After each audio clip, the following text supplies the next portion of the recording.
Good evening. You're watching the late news on HKIBC. I'm Raymond Yeung. Here are tonight's top stories. Thousands take to the streets to call for scrapping of reclamation plan.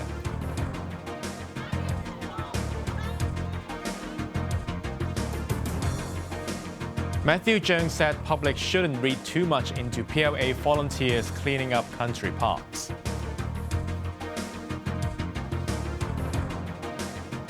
An NGO suggests converting over 100 factory buildings into transitional homes.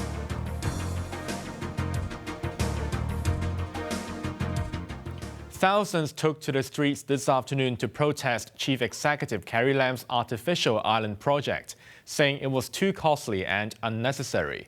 In response, the government acknowledged public concerns, but stressed there is no construction timetable yet. Raymond Yeung reports.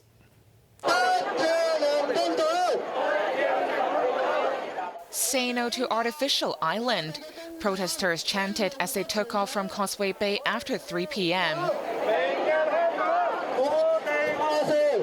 Rally organizer Save Lantau Alliance was skeptical of the Lantau Tomorrow Vision initiative announced by Chief Executive Carrie Lam. Not only would it not deliver results in the near future, they said the plan should be scrapped. The Hong Kong housing shortage problem is actually something is emergent.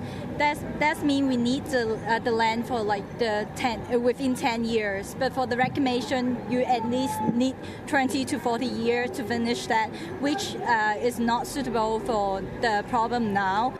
The organizer said there were other land resources available, such as brownfield sites, which were not being fully utilized. The environmental impact brought about by reclamation was also a major concern. Many followed the organizers' call and dressed in blue, symbolizing the ocean.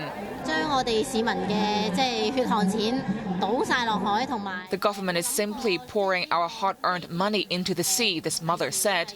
Officials won't care if the construction damages the environment, she added.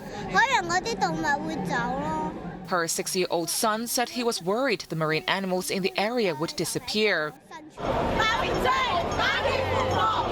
These protesters, who were concerned about the plan's hefty price tag, accused the chief executive of robbing public money. Some suggested the project could cost $1 trillion, calling the artificial island a white elephant project, which was expensive and not necessary. This man was unhappy the government was pouring money into the artificial island while ignoring calls for a universal pension scheme. Protesters also accused the government for conducting what they called a fake consultation, as the artificial island scheme was 70% bigger than the option listed in the public consultation. The first batch of demonstrators arrived at government headquarters in Tamar and held a rally into the evening. Raymond Yeung, HKIBC.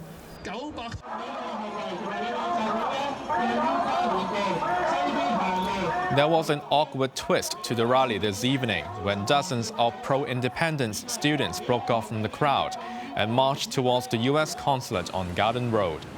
Holding up placards which read "Free Hong Kong," they called on the U.S. to pass a congressional bill which ensured the city remained autonomous, as well as giving Washington powers to sanction Chinese officials for suppressing basic freedoms. Police repeatedly warned the group that they are taking part in an unauthorized demonstration and could be prosecuted.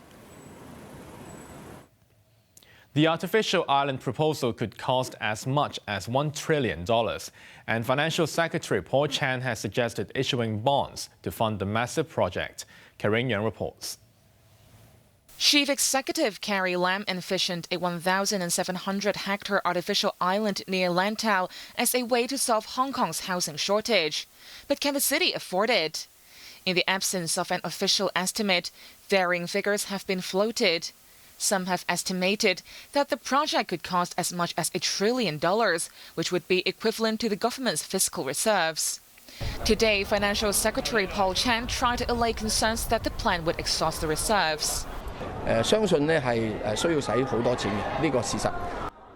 taking a lot of money, which is a fact, but we have to think about how to raise the money, Chan said. He said the development plan would have multiple projects